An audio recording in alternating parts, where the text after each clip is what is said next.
What's going on, y'all? What's up, subscribers?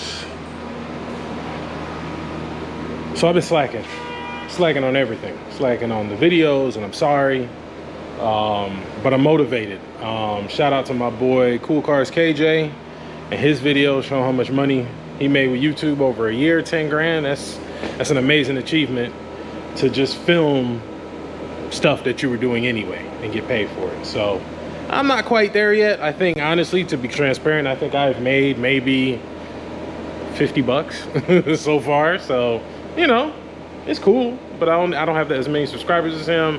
I don't post as much content. I need to get on it. Hopefully next year, you know, when I do my 1 year monetization at, you know, thing, I'll be close to that. So that'll be cool. But we got 2 new swaps coming in. Customers already paid their deposits, paid for parts, bought their motors, harnesses are ordered. So the way I'm starting doing the swaps now is, and you know, this could vary on the customer. I don't need your vehicle right away, just because the harness takes so long to be made. The company that I use, they take a couple months to build the harnesses, so there's no point in your car just sitting around. I suggest you buy a second, like 96 or 95 LT harness. We send that off to get, you know, modified and everything like that, so you can still enjoy your car and drive it while we're waiting on that, because that's really what takes the longest part. So this is the engine out of my Impala. I got to take the heads off and swap the 317s on there, pull the cam out, that type of stuff. I'm just waiting on Andy to be done with the LQ9 block, and then we'll get to this. But I still need to pull the heads off and get them ready, pull the cam out, all that good stuff. So this is the other swap that we're doing. I think I previewed this in another video. This is the LS2 out of Trailblazer SS.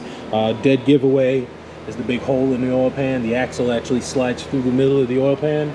We'll be ditching that oil pan and going with a different setup. It's an aluminum block, 6 liter, 243 heads.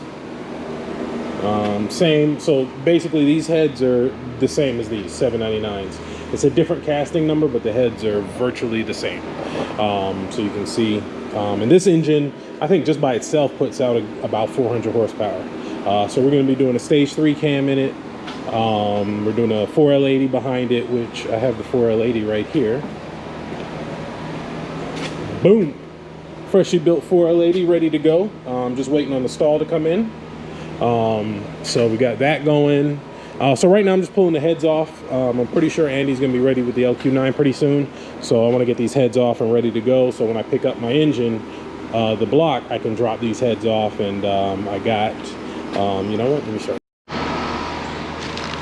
All right, so for the LS2, we got some Brian Tooley Racing dual springs. Same ones, they're mine. They work great. You kind of see them installed there. You can see the 2 springs in there. These are good to 660 lift. Here is the, 660 lift. There's the part number and all that good jazz. I ordered this kit because it comes with pretty much everything you need. It comes with the valve seals. It comes with new keepers, the top hats for the springs, all that good stuff. So it's a complete kit. So I'm gonna drop this off with the heads, and we're gonna swap those on there. Going with a stage 3 cam in this, so I think it's about 600 lift. Basically the same setup I have in here. This is a Torker V2 Texas speed, but when I looked at the specs, it's right around the same as a stage 3 cam with minor differences. But we're going with either a Brian Tooley or a Texas Speed stage 3 cam in it, so those valve springs will give us plenty, you know, room to work. I mean, we can go as big as, like I said, a 650, but if you're running any springs, you know, that, you know, any cam that big, it's too much, you know. You'll never max those out in like a street application. There's no point. So just to show you guys, when I do your swaps, you know, a couple people have hit me up. I've sent them my prices. Some of the conversations have stopped there, you know, which is cool, no problem. But just to show you, I don't just slap a motor in. I mean, we got parts. Oh, here's something new I did to the shop. Awesome little marketplace find. I think I paid 40 bucks for this shelf. because this area was just getting crazy, and I was storing engines over here, and there was parts all over the floor, and you know, I needed to kind of organize it a little better. So I bought this shelf, 40 bucks, you can't beat that, and it kind of cleaned this area up. I'm gonna move some of the, clean up some more. These are the wheels for my Benz. I'm probably gonna take those home because there's no point in them sitting here. I'm gonna take them to the house. I gotta get tires for them, but it's not really like a, you know, I'm not in a rush. So whenever I, you know, decide to buy some tires for them, I'll put some tires on them and put them back on the car. But yeah, so clean this up a little bit. I'll move these boxes and stuff, and this is where I'll keep my engines. So we got a new oil pump for it. We got all new lifters, you know, LS2 lifters.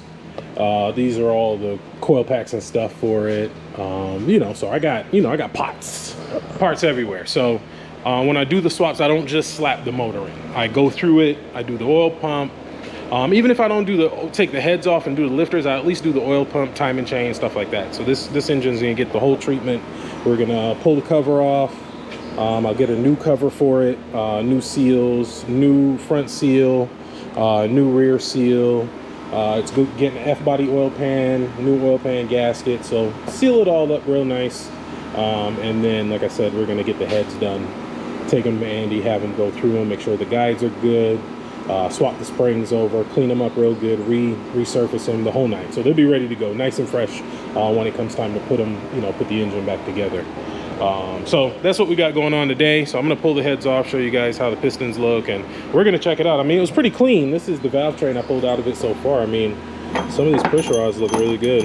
You know, for, you know, this is a running engine. This engine, actually the client, he had a Trailblazer SS and it totaled out, so he pulled the engine out and now he's putting it in his 96 Impala.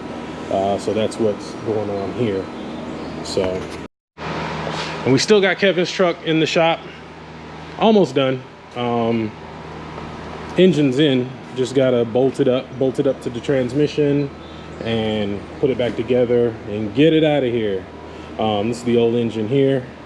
So what happened was, why it's taking a little bit longer, you know, stupid me, this engine had a 4L80 on it. Not this engine that we bought had a 4L80 behind it.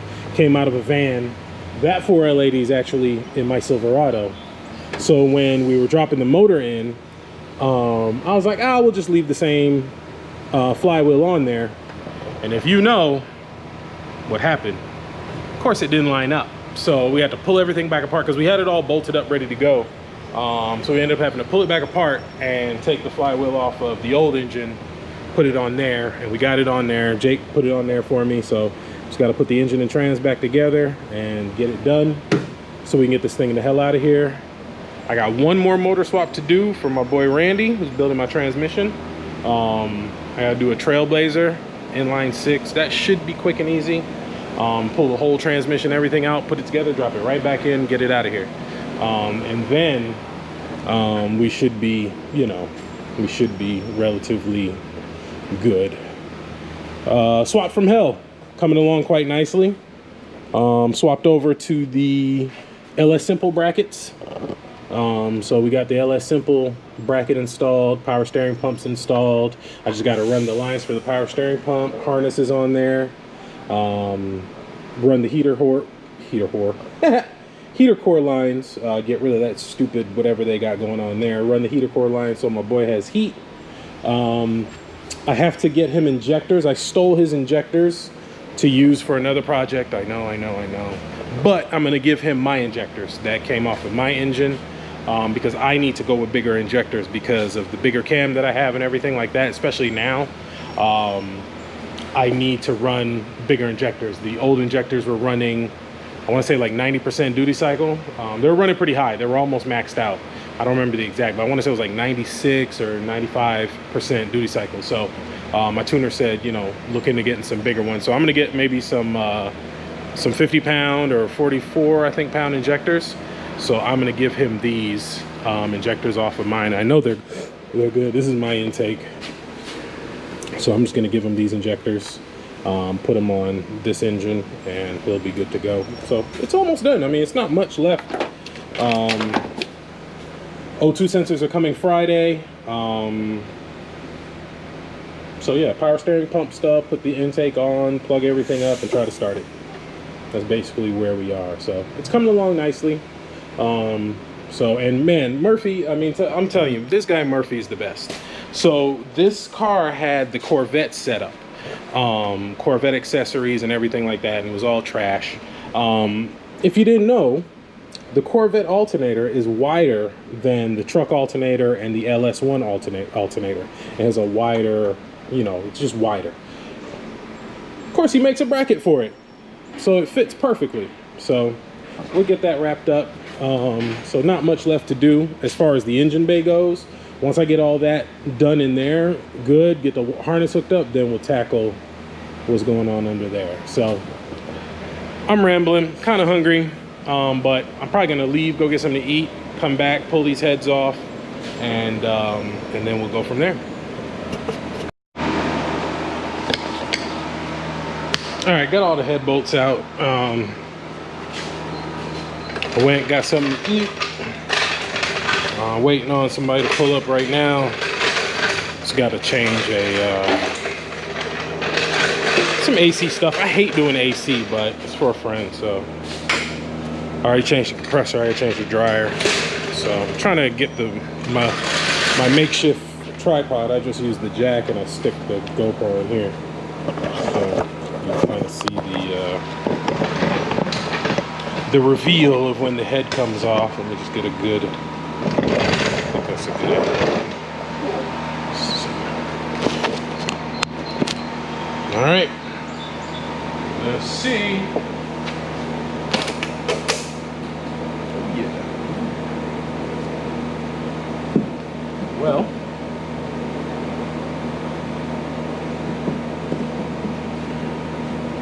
so looks like some water's been sitting in this engine.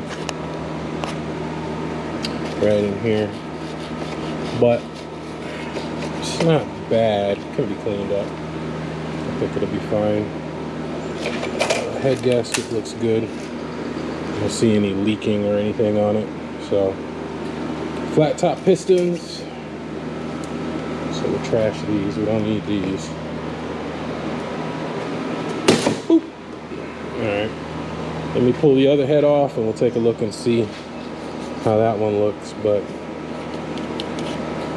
you know, we put some what you call it, we actually put some transmission fluid in here and turn it over a few times, and that'll help it a little bit. But everything else looks good. We'll pull the lifters, all that good stuff, pull the cam out, all that good stuff. So let me work on getting the bolts out the other head, and then we'll go from there. All right, so it looks like somebody beat me to it. The smaller bolts at the top of the head were already gone. So I just had to pull these. So we'll see how the driver side of the engine looks. I haven't pulled the bolts out yet, but let's see. So for my own personal vehicles, I actually reuse the head bolts. On that engine over here, those head bolts have been reused twice already. So when I initially put the engine together, I torqued them down. Then I had the cam, when the lifter went bad and messed the cam up, and I put the 799 heads on it, I reused the same bolts again. And I'm probably gonna use them again when I put the 317s on there. And I never had an issue. Even in the Silverado now, the heads that are on that engine are reused. So for customer vehicles though, I do put new head bolts in. For my own, I'll reuse them just because it's mine, and you know, but some people, you know, they feel some kind of way about used head bolts, and I get it, because there's so many theories and different information, like, oh, you should never reuse them because they're torque to yield and all that. But like I said, I've used them twice on that engine, so, and I don't have any issues. So all the bolts are out, so we'll pull this one off, see how it looks. Ooh, yeah, water been sitting in this engine. We'll clean the valves up. Doesn't look too terrible. I'll run some transmission fluid in here and turn the engine over a couple times, see what it does. Worst case scenario, we'll have to break it down and rebuild it, which is not a huge deal. But if he wants to do that, we can. But yeah, definitely like some water's been sitting in this block. So we'll get it. It's not too bad. I've actually done that a few times where I pull the heads off and, you know, I let them know, hey, the cylinders don't look too good. I would suggest a rebuild, and we rebuilt it. So if we rebuild it, it's not too bad. I've done a few. So I'm pretty sure this has no oil in it. I'm just gonna double check before I flip it over. Oh, I need to pull the lifters.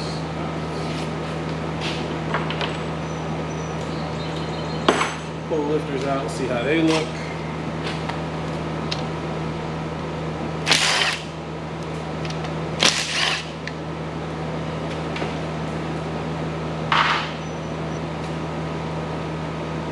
A lot of breaking down the engine is inspection, so you kind of know where your problem areas are.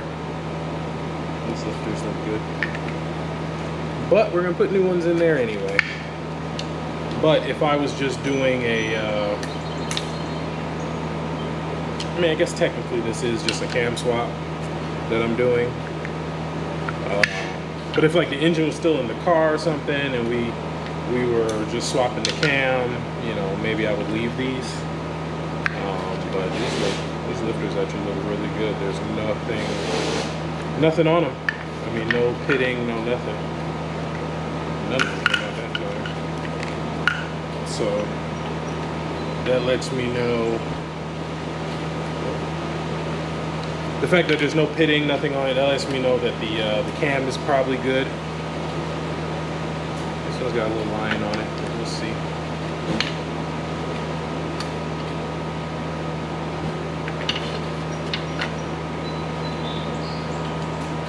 Lifters are out, so now we can pull the timing cover, pull the cam off, pull the cam out. Balancer's already gone. We'll put a new bolt on it. I have a new, and all the parts for this engine are at home. I already have I have the new covers for it. I have the oil pan gasket. I already have the oil pan. I have headers. I don't know if you guys can hear me over the rain. But I've got a new bolt. I've got lifters. I think the cam is on the way, so I'm just waiting on the cam to come in the mail. But yeah, because this customer's already paid me a couple bucks. He's already left a deposit and oh man, it's really coming down now.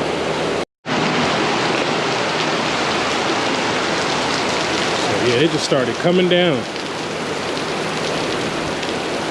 Feels good though. I don't mind it at all. Because usually it's pretty hot in here. Silverado's over there. So you see, we got some different cars here. The, you know, that's the Caprice. That one's almost done. Actually, I'm done with my part. I really just need him to come get it. He's swapping some seats and stuff in there, so he's still kind of using the space, but my part is done. Haven't started on this one yet. That's the 94. That's getting all the suspension. The Cutlass, of course, is getting the LS swap. Haven't started that yet. Your boy Torian's car. And then we got the 96 that's getting some interior stuff. The green LS swap car that I did, it's at the exhaust shop. So actually the exhaust is done, finished on it. The sound system's done. I had to take it back because the Headman, or I forgot the company that made the headers, but they send you O2 bungs with them. But I ordered them things like 6 months ago, and I don't know what happened to the O2 bungs. So when I dropped it off to get the exhaust, I couldn't find them. So they did the exhaust for me, got it all, you know, the headers connected to the X pipe and everything like that.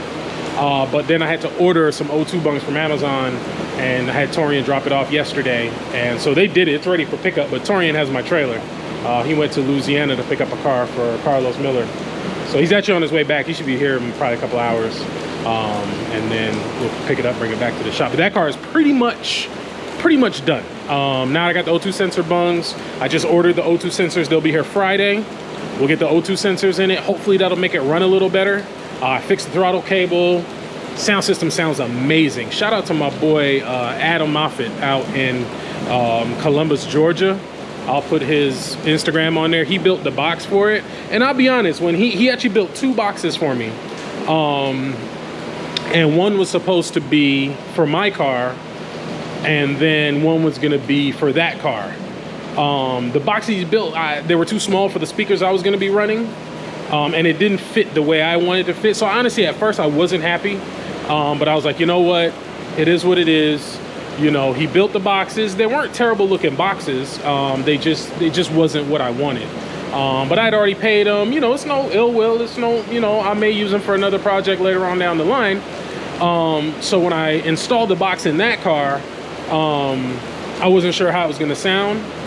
Wait till I bring that car around. I'll make another video. It sounds amazing. And I'm running Fosgate P1s, which are the smallest Fosgates with a 501 prime amp. And those things, I mean, you think it's some major beat in there. I mean, the windows flexing, perfect. So sound system's done on that car. The last thing I have to do, oh, so I fixed the throttle cable because I cut it too short, put another one in there, so that's good. Throttle's good. It cuts off a lot, and I think it's because there's no O2 sensors on there, so it's either running super lean, but it smells like it's running super rich. So hopefully once I get the O2 sensors in there, it'll, you know, adjust the air fuel and it'll run a little better. Still gonna get it tuned, and then I got to do the AC, and that's it. That car will be done and out of here. So, and I can get paid. Well, he only owes me a couple bucks on it. A lot of my clients, they like to just pay in stages. Some like to pay all at once, like this car is paid in full. He paid for the parts and the labor all at once. So that sucks. So he's just waiting on me, the 94. Looks like the rain calmed down a little bit. I made a little mess. I had to readjust, put 2 new bolts in the top because whoever did it, they had these super long bolts, and when you tried to turn the engine over, it was sticking out here so far, it was hitting this, so I had to do that. But got all the oil pan bolts out, so as per usual, bring you guys along for the big reveal. Get it on this side so the light. There we go. All right. All right, so there was a little bit of oil in there, not much. I mean, that's clean upable. Hit it with some purple powder, power, and whatever. So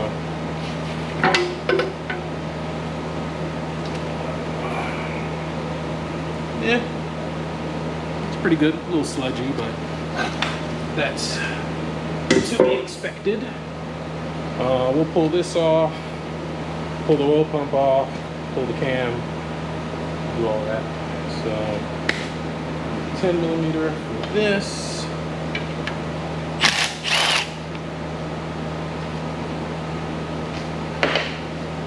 I believe these should be 12 or 13s usually.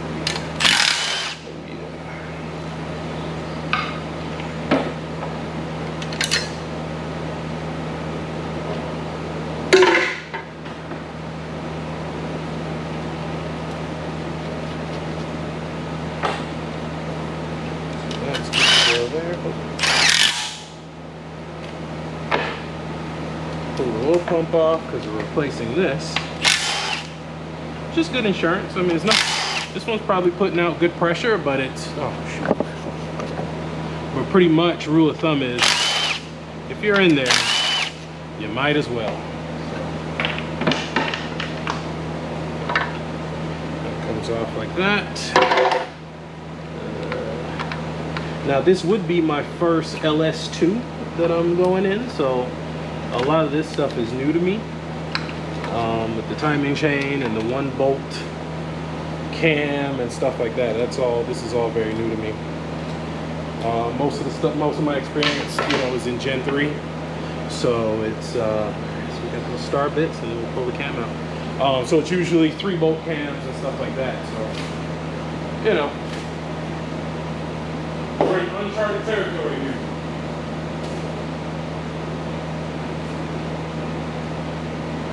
Whole time and nobody told me. 1, 2.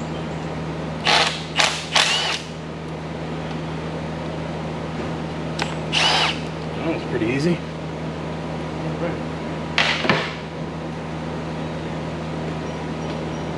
Time to pull the cam out. Come on. There we go. Oh yeah.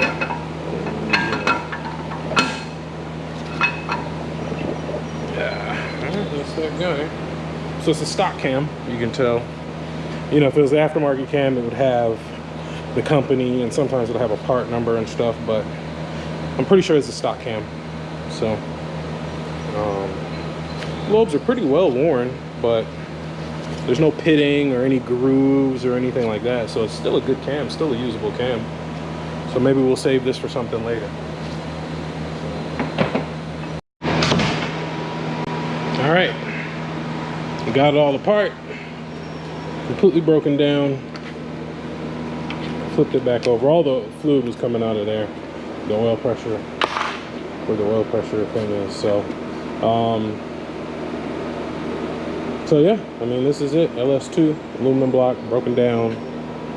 We'll get these heads off to the machine shop, get them to Andy so he can go ahead and clean them up, install those dual springs on them, and we'll get on cleaning this up, cleaning up the deck surface, cleaning the block up, painting it, cleaning up those cylinders best we can, and getting it reassembled, new cam, all that good stuff. So, and then we'll pull this apart too. But I think I'm gonna jump on this one. I have to go pick up a client car today. I really don't want to. The battery's only got 10%. Okay, well, I really don't want to, but he's kind of a big deal, and so I'm making an exception, and I don't think he needs anything major. So what time is it? Torian's supposed to be back with my trailer within the next hour or two, so I actually need to go home and switch trucks. I need to go home and get the Yukon so that I can tow with that, and that's it. So hope you guys enjoyed the video. Probably gonna end it off here. I just wanted to post something, let you guys see I'm still here working, you know, on stuff, and we got some new projects in the house. We're getting some projects out, yeah, so hopefully I can get this thing going pretty soon. Like I said, O2 sensors will be here Friday, so we'll get the O2 sensors in it, because I got O2 sensors for this and the other one. I got to hook up the rest of the wiring, hook the crank sensor up, put the starter in, put the intake on, get all that stuff plugged up, and then work on the inside. So I may work on that right now. Oh no, I need to go home and switch trucks. Then when I come back, I'll work on this, because yeah, this thing's got to be, we got to get some motion done on this thing, and then we got to get this thing out of here. So appreciate all the likes, comments, subscriptions. Shout out all the followers, all the subscribers, my regular guys. I appreciate all you guys. Stay tuned. We got some hot stuff coming.